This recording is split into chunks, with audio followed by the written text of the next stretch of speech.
espero que se encuentren muy bien. Me da muchísimo gusto recibirlos el día de hoy, con además una ponente muy especial, forma parte de nuestro equipo, y el tema es un tema maravilloso porque todavía no termina el mes de noviembre y este mes fue dedicado justo a honrar a los cuidadores primarios, los que están ahí en las buenas, en las malas, y siempre reconociéndoles el trabajo que realizan de manera tan maravillosa y pues tan difícil para llevar a cabo por las circunstancias que implican.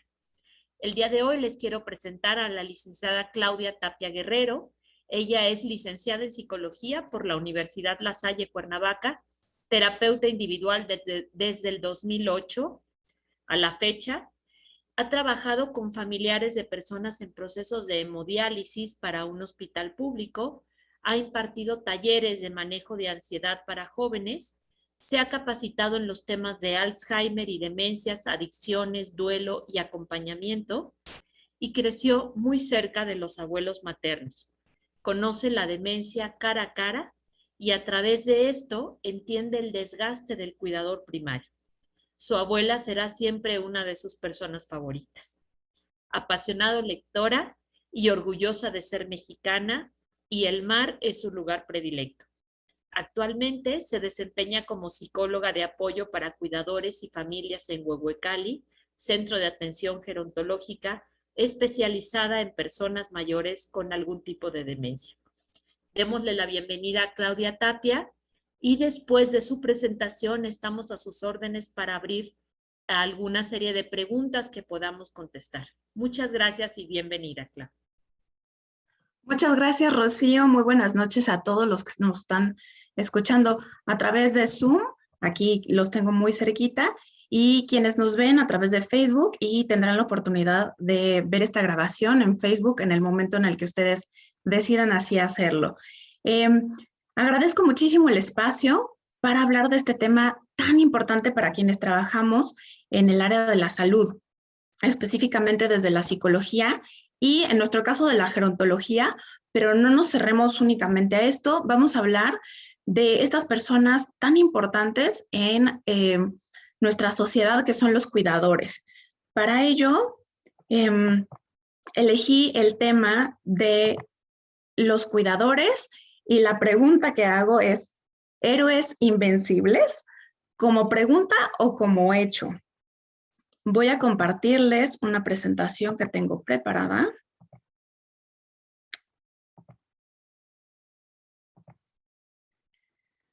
Tal cual como el título lo dice, cuidadores, héroes invencibles.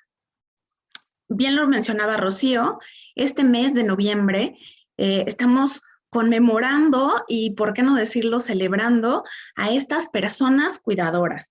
Ya se ha cambiado un poco el término porque ahora se incluye a todas las personas sin distinción de género, lo cual me parece importante, y seguir festejándolo durante todo este mes. Los cuidadores hacen una diferencia en nuestras vidas. Como lo leía Rocío, sí hicieron una diferencia en mi vida personal, en mi vida familiar, y hoy tienen un impacto y por eso es que estoy aquí. Es una de las razones poderosas por las que estoy sumándome a este proyecto. Para hablar de los cuidadores, me di a la tarea de buscar la definición de una persona cuidadora. Definiciones hay muchas, pero una de las que encontré es esta de persona que se dedica al cuidado de personas, es decir, de otras personas, en situación de dependencia. Esta palabra de dependencia va a ser muy importante, ¿no? Y esta dependencia se puede dar por edad, cuando somos bebés necesitamos a un cuidador, por enfermedad, cualquiera que ella sea, y o por alguna discapacidad. En la vejez sucede que simplemente por las condiciones pueden presentarse enfermedades, pueden presentarse discapacidades o únicamente el proceso natural de vejez, que no es sinónimo de enfermedad, no es sinónimo de demencia y no es sinónimo de dependencia, pero puede suceder que así se dé el caso, ¿no? Que incluya alguna de estas. No podemos negar que hay un tema de género. Hoy es un día importantísimo porque hoy es un día en el que se conmemora o se intenta eliminar esta violencia en contra de las mujeres. Y en el tema de los cuidadores, el tema de género cobra relevancia. ¿Por qué? Porque la mayoría de nuestros cuidadores son mujeres. Se puede dar el caso de, es la hija, es la esposa, puede ser una sobrina, una hermana, pero casi siempre somos las mujeres las que respondemos o a las que se nos elige como para ser cuidadora de esta persona que tiene alguna dependencia. También cuando hablamos de los cuidadores, hablamos de derechos. Casi nunca se toca este tema, pero cuando hablamos de los derechos de cuidadores, nos referimos al derecho a la información. Para empezar, el cuidador tiene derecho a estar informado acerca del diagnóstico del paciente. Es decir, si se trata de una discapacidad, si se trata de una enfermedad, el cuidador necesita saber acerca de esta condición de la persona a la que va a cuidar para entonces poder hacer su trabajo mucho más fácil, mucho más ameno y tener más posibilidades de hacerlo de una mejor manera, ¿no? También esta persona cuidadora tiene el derecho de recibir capacitación. La capacitación puede venir de instancias gubernamentales, de organizaciones no gubernamentales o casi siempre las personas terminan capacitándose por ellas mismas, con su propio dinero, con dinero de su bolsillo y buscan de todas las maneras posibles conocer más, saber cómo hacerlo mejor. Y ya vemos quiénes nos dedicamos a poder darles esta capacitación. Otro de estos derechos va a ser el derecho a recibir apoyo. ¿A qué me refiero con apoyo? Desde poder compartir estas responsabilidades con otra persona, que sería lo ideal, hasta poder tener un espacio de escucha. Entonces, debemos tomar en cuenta estos derechos. A veces, pues, se dan por hecho y no es algo que se tome en cuenta cuando a una persona se le designa como cuidador primario, que era, esto a lo que se refería Rocío es importante. El cuidador primario casi siempre es un familiar de esta persona que necesita estos cuidados y a veces se designa pues porque no hay nadie más. En mi caso soy hija única, entonces, hola mamá, te amo, voy a ser tu cuidadora cuando llegue el momento, que espero tarde en llegar, pero no voy a tener el apoyo de nadie más.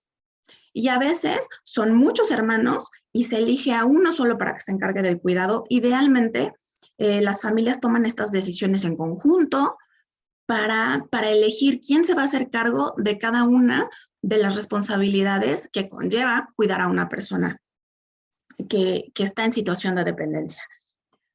Un derecho, y me parece el más importante, es el derecho al descanso, el derecho al tiempo libre. Y este derecho va a ser muy importante para evitar que este cuidador se agote mentalmente y físicamente. Entonces, tengamos en cuenta estos derechos que tienen los cuidadores. Cuando elegí el título, ¿no? Ahí pensé en todas estas ideas que hay detrás de la palabra cuidador, ¿no? Y entonces casi siempre se habla de los cuidadores como esta persona que nunca se cansa, que todo lo puede, y por eso elegí el título de Héroes Invencibles. Pero para ello también me di a la tarea de buscar las definiciones de cada una de estas palabras, y esto es lo que me encontré. Para héroe, y siendo inclusivos, heroína, encontré estas dos definiciones. Una primera que dice que un héroe es una persona que se distingue por realizar una hazaña extraordinaria para la que se requiere mucho valor.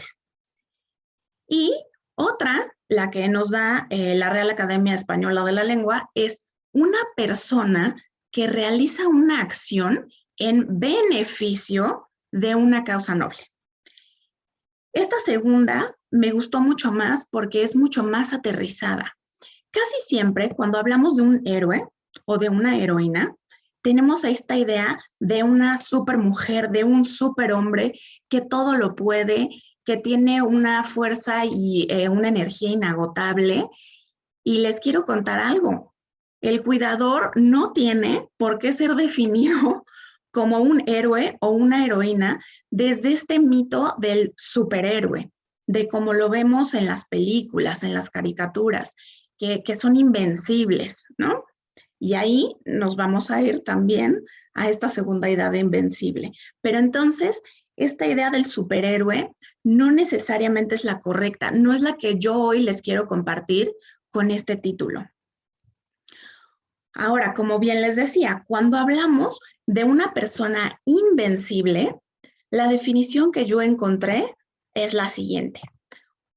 Una persona que es imposible de vencer, imposible de derrotar, que no es vulnerable a nada, que siempre sale victoriosa, triunfante, es un ganador. La primera parte de esta definición es bastante irreal y volvemos a esta idea del superhéroe, ¿no? Es alguien que es imposible de vencer, es alguien que no es vulnerable. Si no es vulnerable, les tengo una noticia, no es humano. Los que nos dedicamos a la psicología o a la medicina sabemos que si no es vulnerable, entonces no es humano. Y hoy con la pandemia nos puede quedar clarísimo que todos estábamos vulnerables, unos en mayor medida que otros, pero todos éramos vulnerables al coronavirus. Entonces, esta definición está completamente fuera de nuestra realidad o de esta realidad que yo hoy les quiero presentar acerca de los cuidadores. Esta segunda parte de la definición de invencible nos dice victorioso, triunfante, ganador. Sí se puede, pero les voy a ir platicando hoy un poco justamente el cómo sí se puede. Cuando hablábamos de ser un héroe o una heroína, hablábamos de beneficio y esta palabra se repite cuando yo busco qué es ser invencible. Si hablamos de ser invencible como ser un ganador, de obtener una ganancia, estoy hablando de un beneficio. Y en este beneficio también lo voy a describir como una mejora. Cuando hablamos de una mejora, también podemos decir que se trata de hacer el bien a otra persona. Y ese hacer el bien a otra persona se llama bienestar. Y cuando hablamos de los cuidadores y de esta posibilidad de invencibilidad, hablamos de bienestar. Y en este bienestar me encantaría que se queden con la idea de que es un ganar-ganar. Gana el cuidado y gana el cuidador. Ahora, el reto va a ser ¿cómo voy a ser este héroe o esta heroína? ¿Cómo se le hace? Bueno, lo que voy a buscar hacer es vencer la sobrecarga. Cuando el cuidador empieza quizá muy abrumado. Conforme pasa el tiempo, empieza a agotarse. ¿Por qué? Por esta sobrecarga de actividades, por esta sobrecarga emocional. Y entonces, lo que va a suceder es que nos vamos a empezar a hacer la pregunta, ¿y cómo le hago? ¿Cómo le hago para verdaderamente seguir siendo un héroe o una heroína con esta definición de hacerle un beneficio al otro? ¿Y cómo le hago para ser invencible? Pues lo que voy a tratar de hacer es vencer a este villano que se llama sobrecarga o colapso del cuidador. También se le conoce como síndrome del cuidador. Entonces, ese va a ser mi villano a vencer. ¿Cómo le hago para vencerlo? Bueno, primero tengo que conocer qué es el síndrome del cuidador, qué es este síndrome del colapso del cuidador. Síntomas hay muchísimos. Se los podría yo enlistar y nos tardaríamos una media hora, probablemente. ¿Cómo se ve este síndrome del colapso del cuidador? Pues básicamente es angustia y cansancio. Y la angustia y el cansancio se pueden ver reflejados en todos los aspectos de mi vida. Recuerden que somos un ser biopsicosocial, es decir, soy biológico, tengo una parte física, entonces esa parte física se puede enfermar. Soy psicológico y social. Y en esas dos aristas de mi vida, en esas dos áreas de mi vida, también puedo ver reflejado este cansancio, este agotamiento. ¿Cómo lo veo reflejado? En la parte psicológica, estoy ansioso, estoy irritable, me enojo por todo, estoy triste, puedo llegar al grado de estar deprimido. Hay muchas pérdidas en este proceso y entonces me pueden llevar hasta este límite. ¿Cómo lo puedo ver en la parte social en mi vida? Vaya, dejo de salir con mis amigos, dejo de convivir con la familia, dejo de hacer las actividades que solían gustarme y entonces esto lo voy a ver como este colapso. La lista, como les decía, de síntomas es casi infinita. ¿Por qué? Porque además somos únicos y a cada quien le va a afectar de una manera distinta y sus cuerpos y sus mentes o sus psiques van a reflejarlo de una manera distinta. A mí, por ejemplo, me puede poner muy de malas esta situación y a alguien más puede hacer que esté deprimido, que esté agotado, que no tenga ganas de hacer mucho más, que ya no quiera salir con los amigos. Entonces, estos síntomas hay que estar alerta de ellos, pero si yo veo un cambio en mí como cuidador o yo veo un cambio en esa otra persona que yo conozco que es cuidadora, ojo, pongamos atención, ayudémosle, ¿no? Atendamos estos síntomas porque pueden convertirse en algo muy, muy problemático. La idea del webinar de esta conversación hoy con ustedes es tratar de buscar el cómo evitar este colapso. ¿Cuáles son esas cosas? ¿Cuáles son esos tips? ¿Cuáles son esas recomendaciones que puedo yo darles para que tu cuidador, tu cuidadora, evites este colapso? Para que entonces sí seas el héroe que vence al villano. Uno de los primeros consejos que les ofrezco hoy es hacer conciencia. ¿A qué me refiero con hacer conciencia? Lo primero que tengo que hacer es darme cuenta que esa otra persona tiene una dependencia y que requiere de cuidados, ya sea por discapacidad, ya sea porque está perdiendo facultades por este proceso de envejecimiento natural o porque lo requiera y entonces tenga esta situación de dependencia. Lo primero que tengo que hacer es que me caiga el 20. Suena fácil, pero a veces no es tan fácil. Lo disfrazamos de cualquier otra cantidad de razones para que no parezca que esa persona es dependiente y entonces yo no me tenga que convertir en cuidador. Aquí va a ser importante trabajar en esta primera negación y tenemos la negación como cuidador y tenemos la negación como familia en general, ¿no? No queremos aceptar que este familiar nuestro tiene un tema de dependencia. Así que lo primero que vamos a hacer usualmente es negarlo. Una vez que pasamos ya el trago amargo de este diagnóstico que nos dio un médico, que idealmente nos da un gerontólogo, de mi paciente, mi familiar, es dependiente y va a necesitar de cuidados, casi siempre lo que hago es ir a buscar información y atiborrarme de información. Esto puede ser sumamente angustiante, porque entre más leo, siento que me caen más piedras encima. Casi que me sepulto sobre la información y no sé qué hacer. Ojo aquí, el consejo es buscar en los lugares adecuados esta información. Uno de ellos, obviamente, hago aquí el comercial, Wewe Cali Senior Care. Si yo me doy cuenta que alguien en mi familia está teniendo algunas conductas que son extrañas, que son raras, el médico familiar me diagnostica a mi familiar con un tema de demencia, voy corriendo al especialista, voy corriendo al gerontólogo. Y entonces esta persona, este especialista, me puede dar información mucho más concreta de qué va esta condición nueva de mi familiar, para que entonces no me meta yo a San Google, a googlear, a buscar información y me salga una cantidad exagerada que lo único que hace es generarme mucha más ansiedad a mí como familiar y como futuro cuidador. Para poder manejar este proceso hay muchas emociones involucradas y normalmente estas emociones son muy difíciles de digerir. Entonces, también voy a acercarme a expertos en el tema, a especialistas, puedo acudir yo al psicólogo para poder empezar a trabajar este nuevo rol que voy a tener en la vida familiar, estas nuevas responsabilidades que voy a adquirir como cuidador.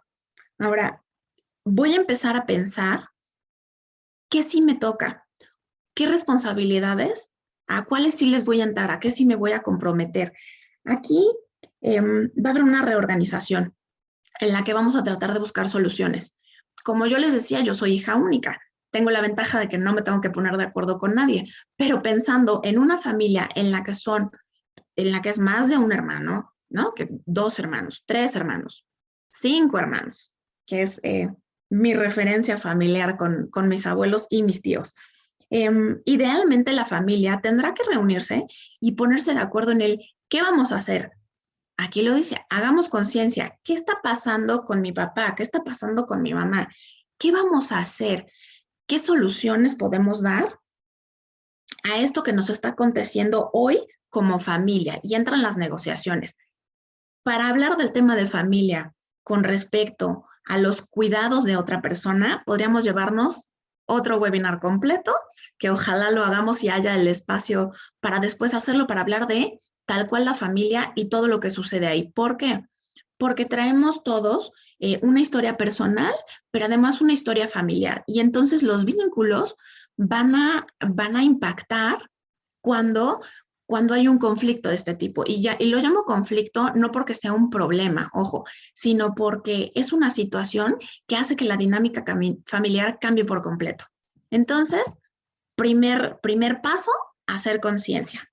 Una vez que hago conciencia, voy a empezar a buscar información. Como bien les decía, eh, puede ser que sea muy cansado, muy pesado, pero siempre va a ser, el ideal va a ser que yo me acerque con los expertos.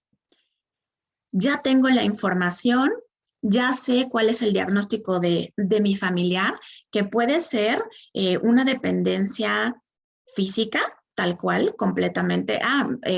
Tiene un problema de cadera, tiene problema de movilidad y entonces ya no puede trasladarse de un lado a otro tan fácilmente, ¿no? Puede ser desde un tema como este hasta un tema mucho más complejo, que sería una demencia o cualquier otro tipo de discapacidad, pensando no únicamente en cuidadores de personas, de adultos mayores, ¿no? Sino cuidadores en general. Ya que tengo esta información, ya que me reuní con los expertos, lo que sigue es generar un plan.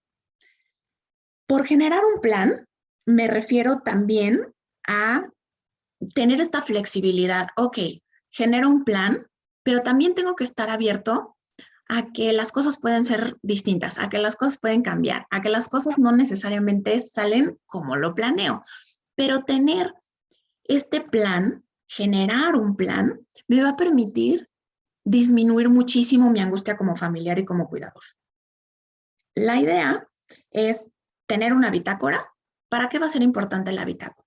Pues porque si mi familiar necesita tomar medicamento, llevar una dieta específica, voy a agendar también las citas, ¿no? Voy a calendarizar estas citas con los especialistas, ¿no? Pensando en, hoy le toca cardiólogo, mañana vamos a visitar fisioterapia, miércoles vamos a ir a rehabilitación, jueves idealmente va a ir al psicólogo, vamos a tener atención clínica, yo qué sé.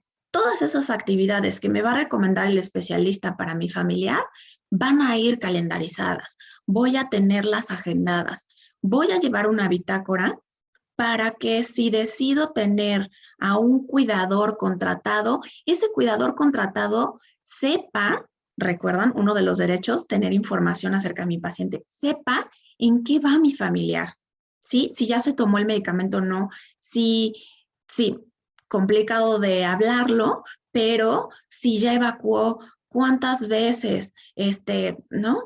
Tener toda esta información para que cuando yo vaya a la cita médica, el médico también tenga muchísima más claridad de estos registros, ¿no? Y no tenga yo que estarme acordando si comió, qué comió, a qué hora comió, si se tomó la medicina, a qué hora le toca la otra medicina, voy a tener muchísimo más orden y organización llevando esta bitácora. Va a ser importantísimo hacerlo. Además de tener este control de la información, también aquí va a ser importante incluir en el plan un tiempo para el cuidador. ¿Recuerdan ese derecho del que les hablé? De derecho al descanso y derecho al tiempo libre. Por supuesto que aquí tiene que estar, tiene que ser parte de ese plan para que yo pueda evitar este síndrome del colapso. Aquí voy a tener vacaciones, y no tienen que ser vacaciones pagadas a la playa, ojalá, ¿verdad? Pero vacaciones. Vacaciones significa no voy a saber de mi paciente, no voy a saber de mi familiar en estos días. Voy a tener un día libre. ¿Y qué voy a hacer con ese día libre? ¿Con quién me voy a ir? ¿Cómo lo voy a aprovechar?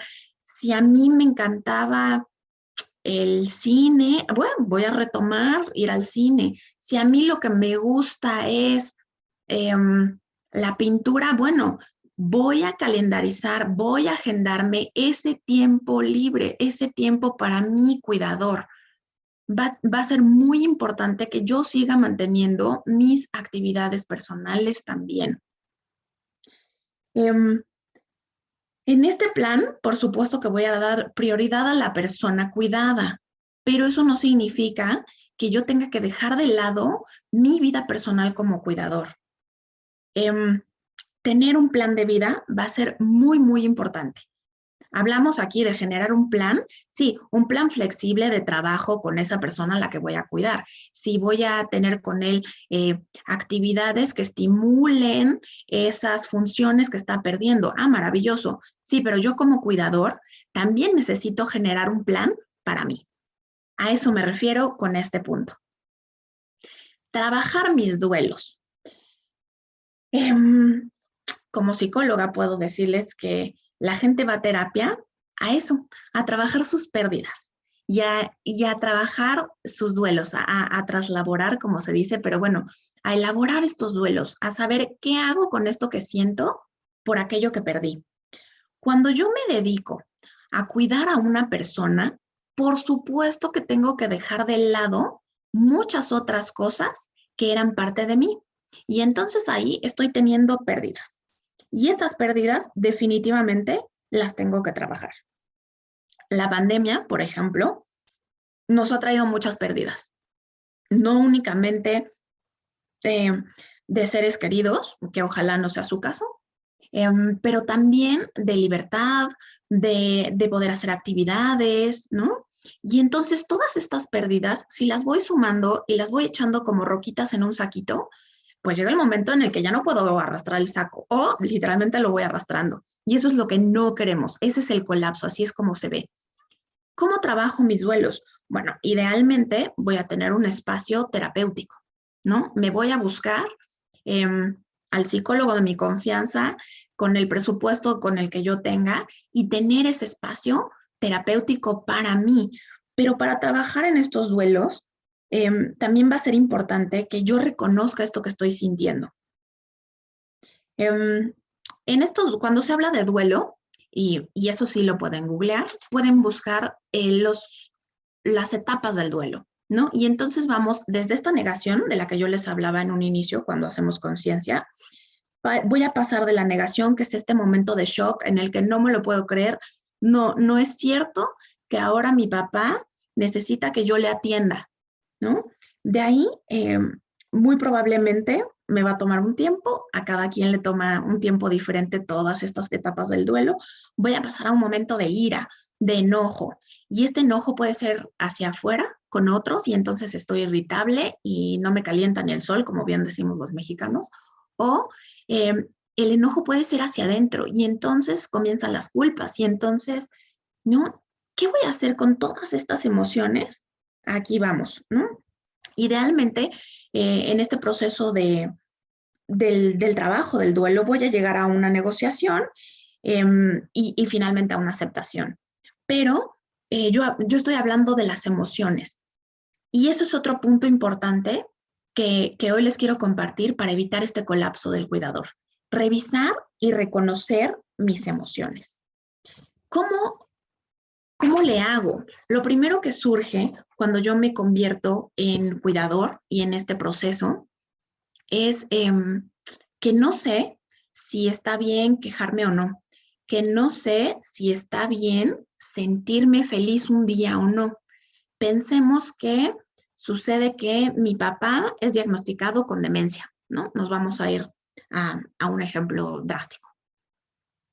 ¿Está bien que yo me divierta a pesar de que esté mi papá en una situación tan compleja, en que la situación familiar sea tan dura? O me quejo, ¿no?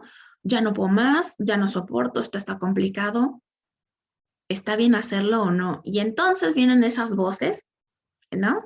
Que a veces son amigos que no son tan amigos y que me dicen, oye, deberías estar agradecida que todavía tienes a tu papá, yo que no lo tengo y tú quejándote de él, ¿no?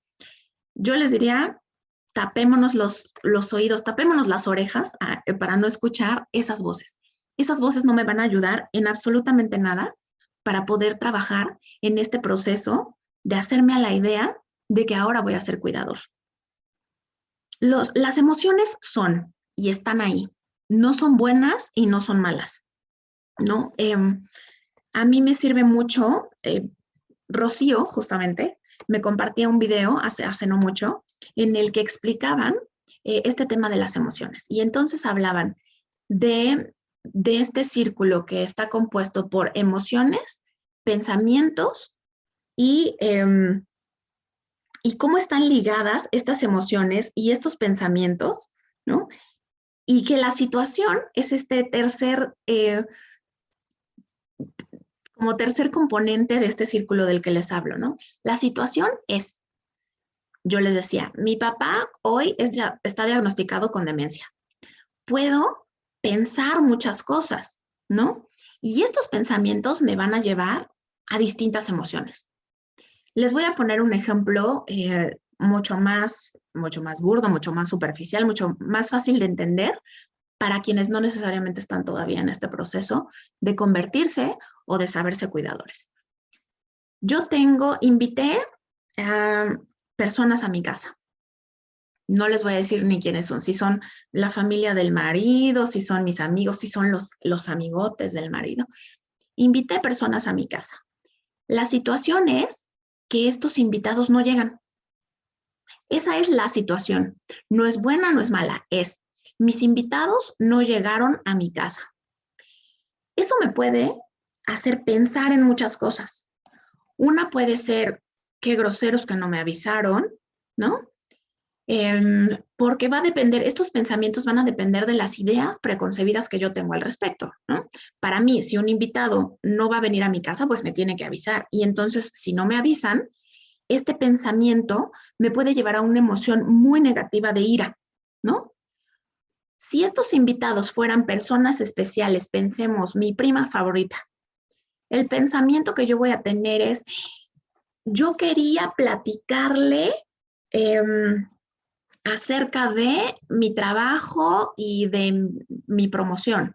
Y entonces el hecho de que ella no llegue, que es la situación, mi invitada no llegó, me lleva a este pensamiento de, qué mal que no llegó porque yo tenía esta ilusión de poderle platicar. Y eso me va a llevar a una emoción y esa emoción va a ser la tristeza. La situación es la misma. Mi invitada no llegó. En el primer caso, mi emoción fue ira. En el segundo caso, mi emoción fue tristeza. Y ojo, ¿qué creen? Si estos invitados eran invitados no deseados a mi casa, porque a veces sucede, uno está en esa situación, y estos invitados no llegan, esta emoción que yo puedo llegar a sentir es de alivio. Entonces, la situación fue exactamente la misma. Mis invitados no llegaron. Los pensamientos fueron completamente distintos y tienen que ver con mi historia personal, mi historia de vida y demás. Y estos pensamientos son los que generaron las emociones. Pero ojo, ninguna de las emociones es incorrecta, ni la ira, ni la tristeza, ni el alivio, por ejemplo, en este caso. Simplemente son. Ahora, ¿qué hago con esas emociones? Eso es lo que va a ser importante. Por eso es que yo voy a tener que revisar esto que estoy sintiendo. Diagnostican a mi papá con demencia. Me voy a sentar verdaderamente a sentir. Me voy a sentar a sentir. Voy a empezar a revisar qué es exactamente lo que estoy sintiendo. Estoy sintiendo tristeza porque me apena muchísimo este diagnóstico que tiene mi papá. Estoy sintiendo ira. Estoy verdaderamente enojada con este diagnóstico porque tal o cual situación. O quizás una sensación de alivio. Me van a decir, oye, Clau, eso suena espantoso. Pues, ¿qué creen? No, porque a lo mejor yo llevo batallando con mi papá desde hace 6 meses porque está teniendo conductas extrañas y en el momento en el que a mí me dicen, el diagnóstico de tu papá es demencia, siento un alivio porque digo, wow, por fin tenemos un diagnóstico, por fin tengo claridad. Entonces va a ser muy importante que yo pueda revisar estas emociones. Y en revisar estas emociones también va a incluir, ok, ya tengo un diagnóstico, ya sé que voy a ser cuidadora, pero también el cómo me percibo yo como cuidador. De verdad me está cayendo este 20 de ahora en adelante voy a tener que hacer yo cosas por mi papá porque será dependiente, porque va a requerir de mi atención. ¿Cómo es que me vivo yo? ¿Cómo experimento este ser cuidador? ¿Cuál es mi percepción de ser cuidador? Si mi percepción es completamente negativa, ojo, mis pensamientos van a ser negativos y mis emociones van a ser negativas. Por eso va a ser muy importante que yo haga caso a esto que estoy pensando y a esto que estoy sintiendo. La situación simplemente es. Una vez que reconozco estas emociones, darles nombre va a ser muy importante también. Voy a dejar de reaccionar y voy a empezar a accionar. Y esa va a ser toda la diferencia en mi estado anímico. Y entonces sí, voy a evitar este síndrome del cuidador. ¿Por qué? Porque voy a reconocer lo que estoy sintiendo, le voy a poner nombre, lo voy a poner en palabras y eso va a ser la diferencia. Me siento triste. Ya tiene nombre eso que siento aquí dentro del pecho. Y entonces, ¿qué necesito? Pues necesito llorar. Y entonces me voy a dar un tiempo para llorar y verdaderamente van a saber la diferencia que significa el poder haber entendido qué es exactamente lo que estoy sintiendo y a partir de ahí accionar y decir, esto es lo que necesito. Necesito espacio, necesito tiempo, necesito llorar, necesito hablar con mis amigas, necesito un abrazo, ¿no? Desde algo tan simple como eso, una vez que reconozco qué es lo que estoy sintiendo, puedo saber qué es lo que necesito para sentirme mejor. Esto me va a permitir adaptarme mucho mejor a la situación. Otra de las acciones importantes que debo tomar para evitar este colapso es poner límites. Suena facilísimo. Les puedo decir que esta es una de las acciones más complicadas de hacer porque poner límites significa decir no. Y en este decir no, yo les hablaba cuando decíamos generar un plan, de tener un plan de vida. Y si yo tengo claro cuál es mi plan de vida y ser cuidadora es parte de mi plan de vida, pero no es mi todo. Y ojo, es muy doloroso, pero eventualmente esta persona a la que hoy estoy cuidando, pensemos en este ejemplo que les daba yo, ejemplo imaginario de mi papá con demencia, eventualmente mi papá un día va a dejar de estar en este plano, va a dejar de existir, va a morir. ¿Y qué voy a hacer yo entonces? ¿No? Si no tengo un plan de vida claro y no estoy trabajando en ese plan de vida y lo postergo, no, bueno, cuando ya no sea cuidadora, ¿qué va a suceder? ¿No? Entonces, dejo de ponerle límites a esto que sí puedo hacer, a esto que sí estoy dispuesta a hacer y a lo que no estoy dispuesta a hacer. No estoy dispuesta a sacrificar mis sábados. Mis sábados son sagrados porque es el día que hago bici de montaña, es el día que salgo con mis amistades, es el día que me desentiendo por completo del ser cuidadora, es el día en el que trabajo en este libro que estoy escribiendo, es el día en el que dedico tiempo a aprender un idioma, un segundo idioma. Entonces, no dejen de lado su plan de vida y aprendamos a poner límites. Complejo. Tener que decir que no. No se es un mal cuidador por decir no. A veces nos dicen de pronto, es que la persona cuidada es súper chantajista y me hace la vida de cuadritos y se pone agresiva conmigo o agresivo. Yo tengo que poner límites. Está en mí poner límites. Hasta aquí, no más. Este día no, ¿no? Y tengo que ser muy claro en qué sí estoy dispuesto a hacer y hasta dónde ya no estoy dispuesta a entrar. ¿Sale? Si son afortunados, si tienen hermanos y hermanas y pueden compartir responsabilidades, ¿qué te toca a ti? ¿Cuándo te toca a ti? ¿Cómo participas tú? Y eso va a ser bien importante para que no se convierta en una sobrecarga para mí, que no sea el paquete completo para una sola persona. Revisar mi diálogo interno. ¿A qué se refiere Clau cuando dice diálogo interno? Es el cómo me hablo a mí. De entrada, ¿qué me digo al espejo? Y esto es, seamos cuidadores o no, siempre será importante que revise el cómo me dirijo a mí mismo, cómo me hablo. ¿Me hablo con insultos? ¿Me digo que no lo voy a poder lograr, que no lo voy a poder hacer? Y eso hablando de cualquier persona, no es único de los cuidadores. Y ahora, como cuidador, va a ser importante cómo me estoy platicando esta historia de mi propia vida. ¿Me estoy haciendo sentir a mí mismo como víctima? ¿Me estoy poniendo en el lugar de, ahora yo soy la mamá de mi papá? Ojo, ojo en el cómo nos platicamos nuestra propia vida, en lo que nos decimos de eso que nos sucede. Y va a hacer toda la diferencia en la actitud que yo tenga al cuidar, en los pensamientos que yo tenga de mi actividad ahora como cuidador, porque va a definir el para qué lo estoy haciendo. Entonces, ojo, a revisar ese diálogo interno. ¿Qué me estoy diciendo a mí mismo? ¿Que mi vida es una tragedia o que pues esta es la situación y que voy a buscar soluciones? ¿No? Y va a hacer de verdad toda la diferencia. No tomar nada personal. Complicado, pero no imposible. Cuando yo estoy haciéndome cargo de una persona dependiente, tengo que entender que esta persona está viviendo sus propios duelos. Mi papá le dicen que tiene demencia. Se lo explicamos porque, ojos, tener demencia no significa que se vuelve incapaz por completo, ¿sale? Y es importante que él sepa lo que está sucediendo con él mismo.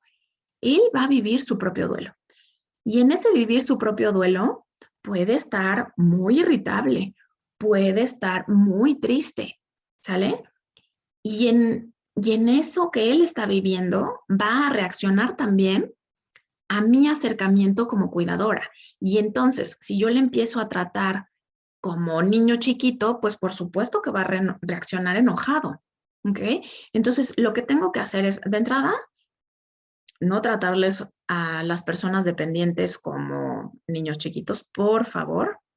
Y después a tratar de entender que está viviendo su propio proceso y que no tiene que ver conmigo. ¿Sale? Yo soy la hija y ahora voy a ser la cuidadora, pero lo que él está pasando también requiere un tiempo, también requiere un proceso de adaptación. Entonces, si está de malas, si se enoja, tiene que ver más con él que conmigo. No se lo tomen personal, porque entonces el desgaste se va a dar en un tiempo muy breve y no queremos eso, es justo lo que queremos evitar. Entonces, esto que él me contesta, esto que él me dice, lo dice desde él, lo dice desde su dolor, lo dice desde su proceso, pero no va dirigido hacia mí, ¿sale? Aunque literalmente sea dirigido hacia mí, el insulto, el manotazo, la respuesta hiriente, tiene que ver con él. No le compren el insulto, no le compren el maltrato en ese momento, ¿no? Tratemos de entender eso y que no tiene que ver conmigo. A todos nos gusta que nos apapachen durante un tiempo. Si yo me enfermo hoy del estómago, por supuesto que quiero que venga mi mamita a hacerme una sopa, que mi marido me sobe los pies, que Claro que sí, que mis amigas me traigan florecitas y me preparen un té, cuando es temporal. Pero cuando ya me dicen, oye, te van a tener que cuidar porque vas a ser dependiente o porque lo necesitas, dentro de mí sucede algo completamente distinto. Y entonces ya no quiero recibir esos cuidados. Eso pasa con la persona a la que tú cuidas. Entonces, no te lo tomes personal. Y además, mejor busca ser creativo.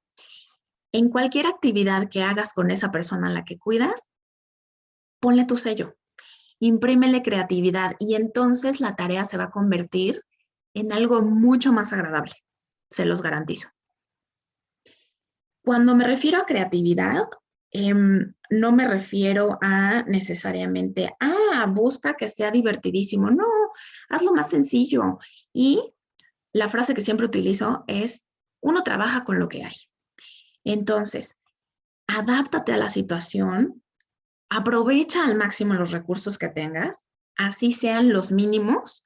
Tratemos de darle ese giro. Por favor, quienes, si nos están escuchando aquí y son mexicanos, no me pueden decir que la creatividad es una característica que no tengamos, porque confío en que la tenemos y que si cambio mi pensamiento con respecto al cuidar, van a cambiar mis emociones y voy a estar muchísimo más motivado de usar mi creatividad para que se vuelva divertido ese cuidado, para que lo disfrutemos, porque se puede disfrutar tanto el cuidado como yo cuidador.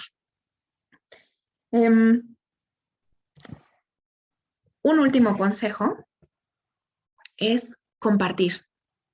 Cuando hablo de compartir, me refiero a buscar estas redes de apoyo. Buscar personas que estén hablando de lo mismo de lo que yo estoy hablando. Normalmente, cuando las parejas recién se convierten en papás, por ejemplo, y están en el proceso de la crianza de los hijos, hacen mucho más clic con otras personas del género que sea, que estén también en el proceso de crianza. Y se dan consejos y se entienden y se comparten tips. Eso es lo que necesitamos hacer como cuidadores. Voy a buscar a personas que estén en este mismo barco. Y entonces me voy a reunir con personas que estén en este mismo proceso, que me puedan dar consejos, que me puedan dar tips, que me compartan la lectura que les facilitó el proceso de las pérdidas, que me compartan actividades que ellos hacen con esa persona a la que cuidan, que me compartan contactos de personas expertas en este y este otro tema.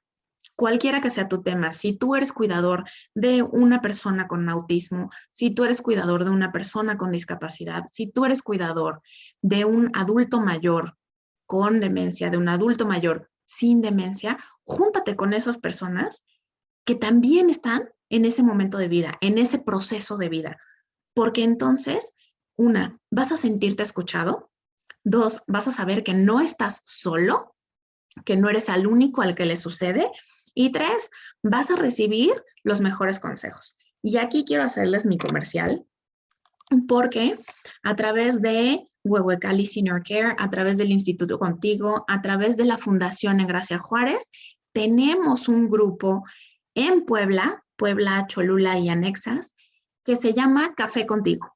Y este Café Contigo es precisamente para ti que eres cuidador de una persona, de un adulto mayor, y que necesitas ese espacio. Nos reunimos el primer miércoles de cada mes, 2 horas, literalmente en un café, en una cafetería, para platicar, para compartir experiencias, para escuchar expertos en ciertos temas, para que te sea mucho más digerible este proceso del cuidar. Ese fue el comercial, pero busca lo que se acomode a tus necesidades, lo que te quede cerca, lo que te haga sentir bien. Y a eso me refiero con compartir. Comparte con personas que están en el mismo momento, en la misma experiencia de vida y comparte también con quienes no, pero ya compártelo sin que sea un pesar, sino que puedas compartir eso otro y esa otra parte de tu vida que no tiene que ver con los cuidados. Comparte risas, comparte libros, comparte películas. A eso me refiero con compartir. Comparte tiempo con otras personas y comparte también con el resto de tu familia. Comparte con esa persona a la que cuidas. Recordemos, estamos cuidando a una persona, no es un mueble, no es una mascota. Y miren que no tengo nada en contra de las mascotas, en pensar que no tienen emociones y son seres vivientes que dan mucho amor, pero estamos cuidando de una persona. Y en este cuidar de una persona quiero resaltar dos palabras importantes. Una es dignidad y la otra es independencia. Eso es lo que voy a buscar, que sea mi timón en esta acción de cuidar. Una, siempre respetar la dignidad de la persona cuidada y la propia. Y la otra es que esta persona sea independiente hasta donde más se pueda. Tenemos este paradigma, ¿no? En el que creemos que justamente hacer todo por esta persona es ser un buen cuidador. Ojo, no es así. Ser un buen cuidador es acompañar, es estar con la persona, es dar lo mejor de nosotros, pero no es hacer todo por esa persona, porque entonces la estamos volviendo más dependiente. Y lo que queremos es que sea independiente el mayor tiempo posible. Entonces, compartamos consejos justo como lo estamos haciendo nosotros hoy con ustedes. Esta imagen me encanta porque es justamente esto de lo que yo les hablaba, acompañar. Y en este proceso de acompañamiento puede haber días complicados, pero también les puedo asegurar, hay días gratificantes. Y en este reconocimiento me refiero a reconocerse a uno mismo como cuidador y sus actividades, y que todos alrededor reconozcamos en este mes de noviembre, mes del cuidador, de la persona cuidadora, reconozcamos esta gran labor que hacen cuidadores y cuidadoras. Como bien les decía, es una actividad que es muy demandante, pero que si tomamos consejo de estos tips que yo les daba y de los que ustedes puedan ir compartiendo entre cuidadores, podemos evitar el desgaste y entonces disfrutar de la satisfacción que es cuidar de otra persona. En la medida que ustedes reconozcan su función, su valor en la familia, en la sociedad, y este impacto que tienen con su quehacer como cuidadores, pues esta satisfacción va a ser mucho mayor. Quiero decirles que, como el título decía, cuidadores, héroes invencibles. Sí son héroes y heroínas, y sí son invencibles. Pero sí son héroes y heroínas porque respondieron al llamado. Este llamado se haya dado como se haya dado, ustedes sí respondieron a este llamado y están generando un impacto social muy positivo. Y eso hacen los héroes y las heroínas. Y sí son invencibles porque no van a permitir darse por vencidos por este villano que es el colapso del cuidador, que es esta sobrecarga. No van a darse por vencidos ante el agobio y la ansiedad, porque van a poner, estoy segura, en práctica todos los consejos, si no es que por lo menos un par de estos de los que yo les he hablado hoy, para evitar este colapso del cuidador.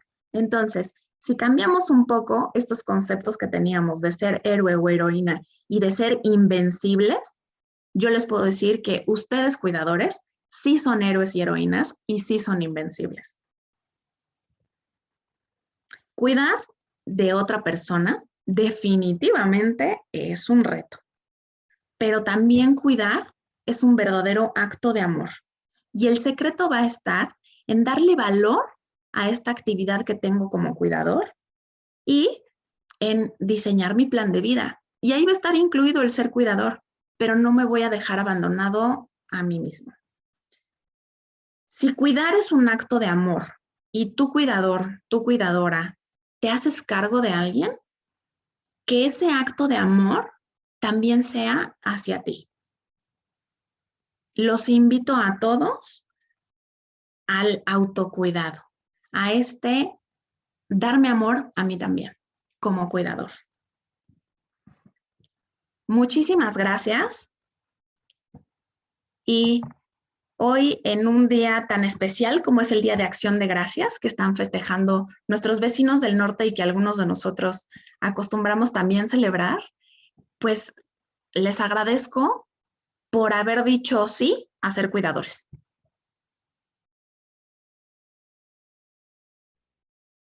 Claudia, muchísimas gracias. En verdad, me dio mucho gusto escuchar una ponencia así. Creo que se logró muy bien el objetivo. Muchas felicidades y muchísimas gracias.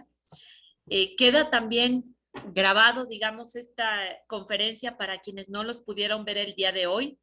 Y todas las personas que se inscriben a nuestros webinars reciben después un link en YouTube para que la puedan volver a ver, porque vale la pena. Entonces, muchísimas gracias en verdad.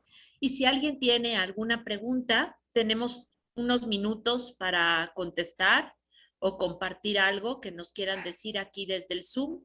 Sabemos que hay personas que están en Facebook, pero los que podemos darles esta entrada es en el Zoom. Si alguien quiere hacer algún comentario, adelante para poder desbloquear su micrófono.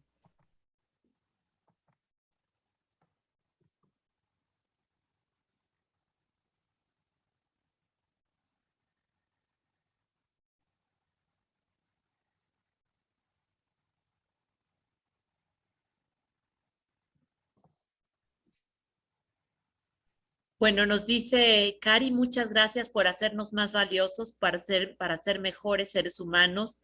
Me súper encantó esta conciencia para una sociedad más humana. Muchísimas gracias. Nos preguntan en Facebook, Marta Carreón Sánchez, yo quiero saber cómo tratar a un paciente con Alzheimer. No sé en qué ciudad se encuentre Marta. Si está en Puebla, puede acudir al Café Contigo, que la próxima sesión es el 1 de diciembre. Y pueden ustedes ver aquí en nuestra página de Facebook la información. Por otro lado, Marta, si no estás en Puebla, sí puedes comunicarte a nuestro teléfono de Facebook de Huehuecali para que podamos orientarte y brindarte información, escuchar en qué fase se encuentra la persona, qué material podemos apoyarte y en especial si hay como dudas muy específicas, si tienen que ver con trastornos de conducta, si tienen que ver con cambios cognitivos, porque el tema es muy, muy amplio. Entonces, con todo gusto podemos apoyarte, Marta. Ve ahí nuestro teléfono en www.huehuecali.com para poder orientarte, por favor.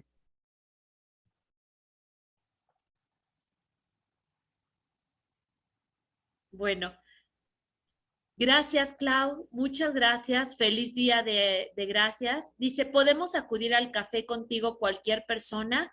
Sí, pueden acudir cualquier persona que esté interesada en saber más del tema o que conoce cuidadores o que tiene a su cargo a alguien o que va a empezar a cuidar a alguien también.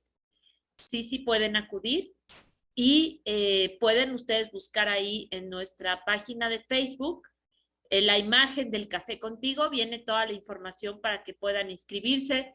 Pueden llamar en nuestro teléfono en www.huehuecali.com para pedir informes del Café Contigo y darles la dirección completa.